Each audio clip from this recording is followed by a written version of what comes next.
If you have been frustrated with your healthcare, let's say you have symptoms and you've gone to the doctor, you've been put on medicine and it's just not working, you want to listen to our next guest. She practices what is called functional medicine with the goal of getting you off medication, or preventative health and not even putting you on medication in the first place. Today, we are thrilled to introduce you to Dr. Cici Carter of FreshMed Functional Medicine. This is Charleston Women Podcast, where you can meet like-minded, strong, independent, professional, and inspiring local women. This is Charleston Women Podcast. Now we would like to welcome Dr. Cici Carter of FreshMed Functional Medicine to the Charleston Women Podcast. Dr. Carter, how are you? I'm doing very well, Erin. Thank you. We are excited to have you here because I think this is a topic that is going to fascinate a lot of people. I'm eager to learn more about it. And you call this root cause medicine. So this is an avenue for people to avoid being put on medication, reduce medications, or potential procedures. Is that correct? That is correct. Yes. All right. So let's just start with your story. I was reading your background. This is something that came out of the pandemic for you when you made this life shift in your practice. Take me back roughly 2 years ago as to what happened. So because of the pandemic, I was in outpatient medicine and things certainly slowed down. Right. And so I had a little bit more time on my hands, and I was really trying to help out patients that would come to me with kind of various complaints. And we would try the traditional medicine ways of here's a medication, or you can try this. We would do some evaluation, but we never really got to the crux of the scenario. So we never really helped out anything. And a lot more people these days are asking for alternative ways to be treated. So they didn't necessarily want to be put on medication. So with this additional time I had, I was prompted to look into functional medicine, actually by my husband, because he was, of course, one of my patients that we were trying to help. And here's this pretty healthy individual. He has some symptoms that he's been dealing with, and we just really couldn't find anything wrong to help guide our care and therefore make him feel better. So started looking into functional medicine, doing coursework during the pandemic, and really it just clicked for me. I just fell in love with this type of medicine, this different avenue to help individuals so that we could really come to a good treatment plan for folks and resolve their symptoms and not just cover them up with using medication. So when you say functional medicine versus conventional medicine, can I use your husband as an example? Sure. You said he had symptoms before. Were they just trying to throw medication at it and it wasn't working? How does the functional approach differ? So with him in particular, I was actually giving him medication as his family medicine doctor. Sure. And really, it would help a little bit, but of course, symptoms would just come back. So in the traditional sense, we looked at his blood work. So we did routine labs. We did some investigative labs as well, even had some procedures done for him. Okay. And unfortunately, nothing was found that was abnormal or nothing was significant enough to really guide, well, maybe it's this. Mm-hmm. And in conventional medicine or traditional medicine, we tend to want to really name something, name it, blame it, and give a medication typically. But with functional medicine, we have a different approach. So we start to look more so at the context of when these symptoms started. So what is going on in your life? What does your history tell us has happened to set you up to have these symptoms? Mm-hmm. And we also have functional lab testing. So in my practice, I do labs that are mailed to the patient's homes. And it's either saliva, stool, or urine. So you collect it at home. Okay. And it looks at individuals' physiology. So yes, the traditional labs look at a variety of things, but this is getting really into the different pathways that some of us have learned in biochemistry and kind of don't have great memories of learning these things, but they come back around to be really helpful. And so this functional lab testing really allowed us to find the abnormalities for him in particular. Mm-hmm. And then afterwards, we develop a program that includes lifestyle changes, and it also includes supplements designed based on those personalized results. And ideally, we are trying to just drive the physiology back into the right direction so everything's working accordingly. So actually becoming more functional in the sense of functional medicine. And ideally, it's not meant to be long-term in terms of using the supplements, but sometimes it has to be, given what people have going on in their lives. If they can't change their relationships, they can't change their finances, different stressors that are going on that's contributing. So it's really just an all-inclusive approach to restoring normal function. I love to hear you say this because I feel like I have been so frustrated. And I'm sure so many people listening to this where you have symptoms or something's not right and you go to the doctor and I never get enough time, right? They do blood work. As you said, maybe they throw some medicine on it and they're sent on your way. So how do you feel doing this functional approach as the doctor, as the physician, to see, to be able to spend more time with your patients, to do more testing and to see results? I mean, that's got to be, not that you weren't seeing results before, but you know what I'm saying? It's got to be rewarding for you as well. Absolutely. So we do spend a lot more time with our patients. So in a normal practice, you maybe have 15, 20 minutes, 40 if you're lucky, but that rarely occurs. But with FreshMed, we have 60 minutes to hear the full story. So we really get into the history. We get into what your priorities are, what your experience has been like, and you're able to be an active participant in understanding what's going to happen next.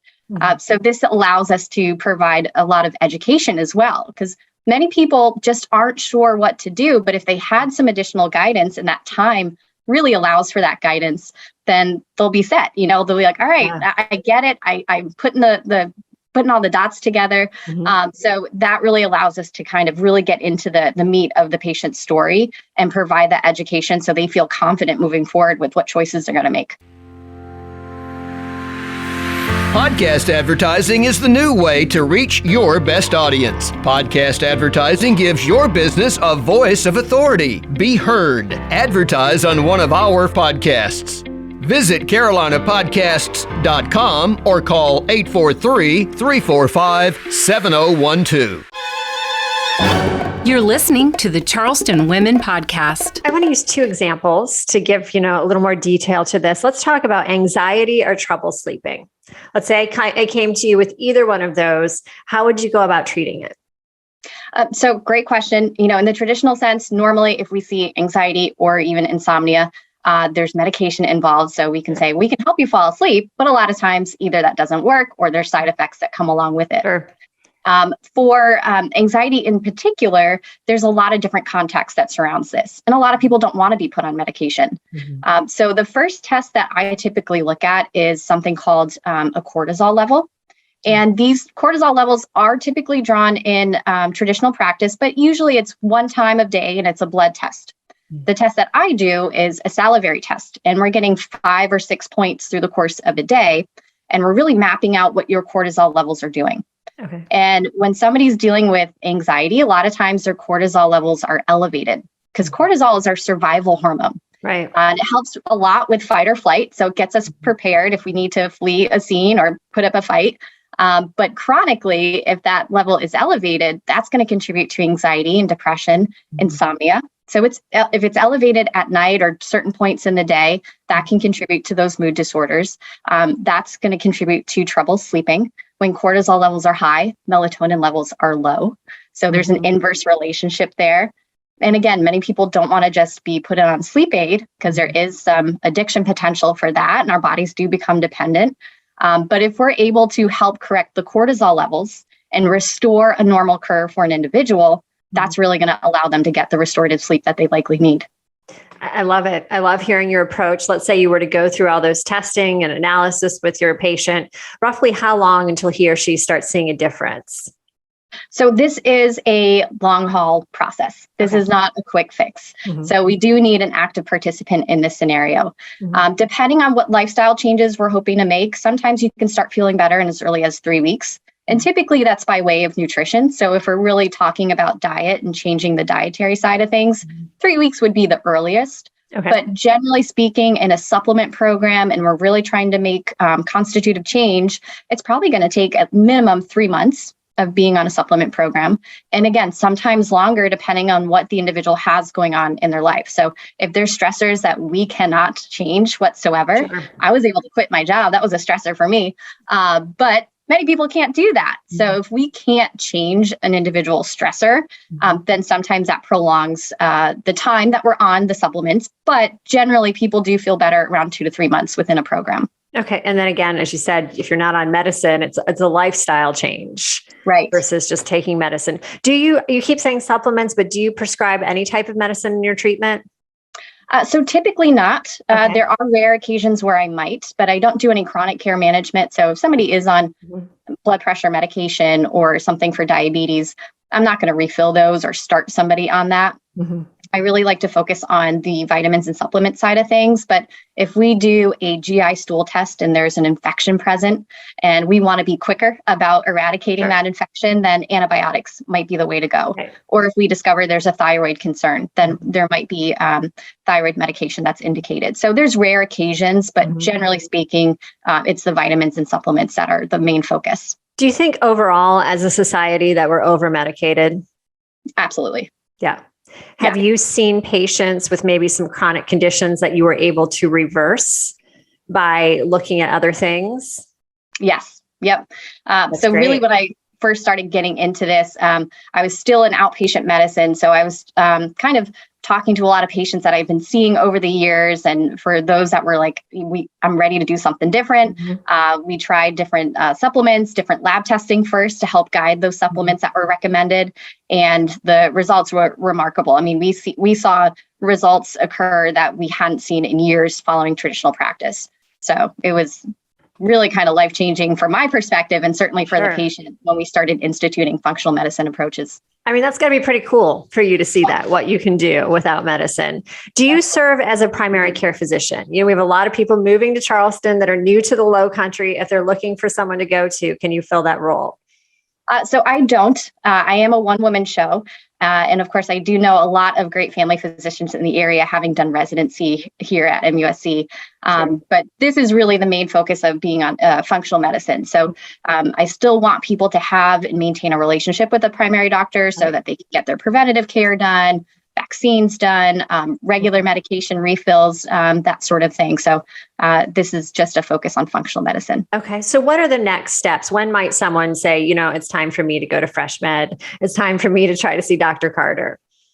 So really at any point in time. So I have a lot of patients that unfortunately have kind of gone through the ringer with traditional medicine. And the results weren't there for them. So that's when they start to come here. But I really want to get into kind of that proactive care. We want to make sure that we're kind of functioning at our best before something goes wrong. But a lot of times people are already dealing with insomnia, anxiety, GI issues.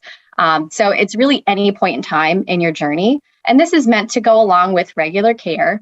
But some people just want to optimally do this versus seeing a traditional doctor, which I would recommend both for sure. But at any point in their journey, this is probably a great step for them. So it's meant to work in conjunction with, you know, we do try to reduce medications, or if we can prevent it, if they've been told, hey, you're pre-diabetic, we got to really work on your diet and your lifestyle so that we don't get into full diabetes, then this is a great step for that as well. So any part in the journey, but typically it's when people have unfortunately had a negative experience with the traditional medicine. They've tried other steps and they go to you and they say, wow, look what I've done. Right. Let's talk about, I like you just mentioned preventative care. I know it's hard to kind of lump everything together, but would you say there's a common theme that you see that, you know, one thing that all of us are doing wrong? Like if our listeners of this podcast were to make one shift starting tomorrow in their lives to improve their overall health, what would you recommend that is? It would honestly probably be a good bedtime routine. So that's fascinating.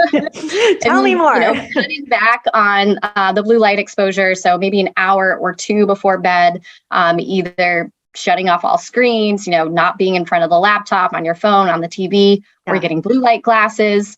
But the whole purpose of sleep is to restore. And if we're not getting quality sleep because we're activated by all these other things going on, then it's really not going to help anything out.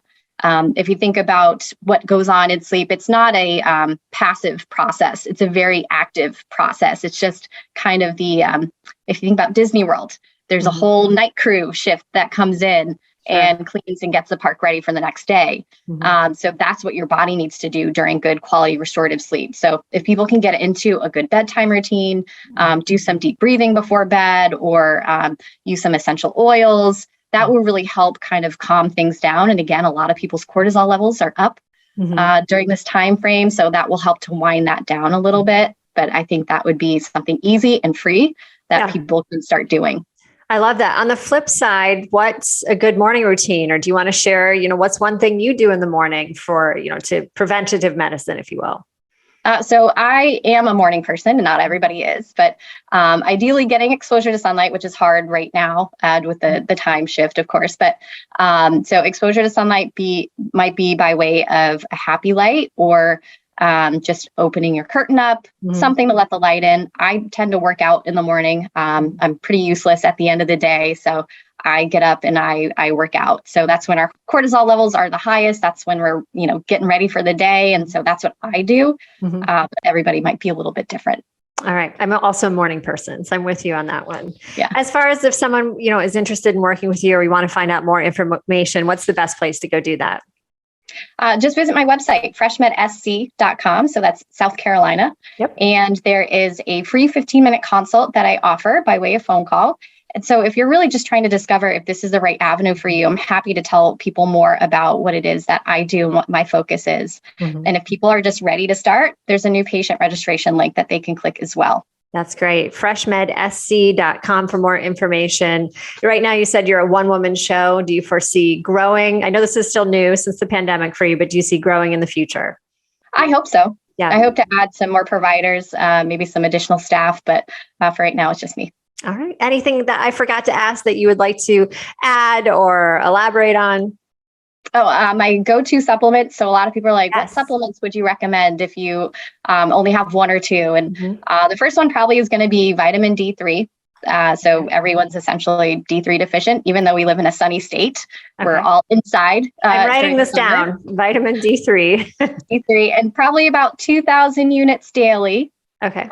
There's a plethora of good things that happens when you have adequate vitamin D. And the other one is magnesium. So magnesium is the relaxation mineral. A lot of us are deficient in it as well.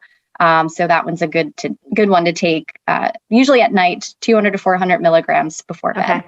Is that something that we typically would get in a multivitamin, or is this something that we need to add to? Not to that extent. So in a multivitamin, it will have vitamin D, but typically it's either 400 or 800. So probably not adequate to help anybody out. And magnesium is usually around 50 milligrams in a multivitamin. Okay. So, do you recommend a multivitamin as well, or we don't need that?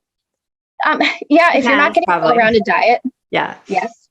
So a lot of these things you certainly can get from a well-rounded diet if you're eating seasonally, but a lot of us aren't. So I think that could be very helpful for people. It can't hurt, right? Right. Doctor, thank you so much for our time. I learned something. It's been great talking to you. Thank you, Erin. I appreciate it. Absolutely. This was Dr. Cici Carter of FreshMed Functional Medicine, and you can go to freshmedsc.com for more information. And you've been listening to the Charleston Women Podcast. Thanks for spending time with Charleston Women Podcast. Please like us and follow us on whatever platform you're using to access Charleston Women Podcast.